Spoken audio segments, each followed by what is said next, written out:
some of the information which we got under RTI, it's very difficult to get from Tamil Nadu government information to RTI. And we still haven't got.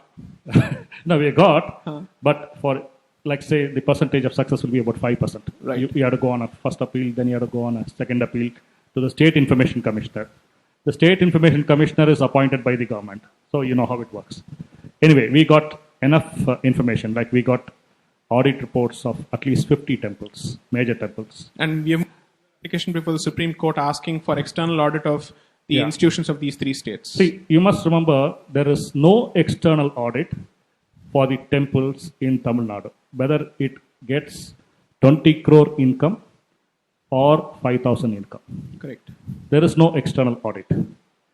From 1976, number one. Number two, from RTI, you can really find out how these people's minds think, what all they do with the temple money. Where is the property gone? Like in 1986, Tamil Nadu temples had 5.25 lakh acres of agricultural land. Right now, they say we have 4.75 lakh acres of agricultural land. Where did the 50,000 acres go? And in today's real estate value, this 50,000 acres would be like Correct. At least 10,000 crores. Only Tamil Nadu. Only Tamil Nadu. And Andhra Pradesh has got more lands than Tamil Nadu for temples. And under RTI, we came to know, I'll just take one more minute. Please. We came to know that there is one temple in southeast corner of Tamil Nadu called Vedaranyam Temple. The temple was actually administered by Sri Lankan Jaffna Tamils because it's only 60 kilometers across the sea. They had built for this temple over 1 century 17,000 acres of land, and many of them are salt pans. The central government has 2,400 acres of the salt pans, and they are giving, guess how much per acre per annum? The central government to the temple. Rupees 2.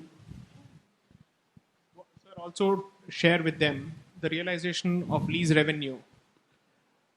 I'll just give you an example. 29 crore square feet.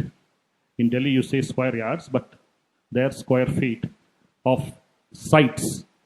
The sites have the advantage of being within the village, unlike agricultural lands, or within the town, or within the city. In Chennai, in one side, you have an area called Boat Club Road, which is the most expensive area in Chennai. On the other side, there are 305 grounds of land belonging to Kapalishwara temple. As per the official valuation, for each ground per month, the rental is 3,75,000. But for the 305 grounds, government is realizing 3,000 rupees per month.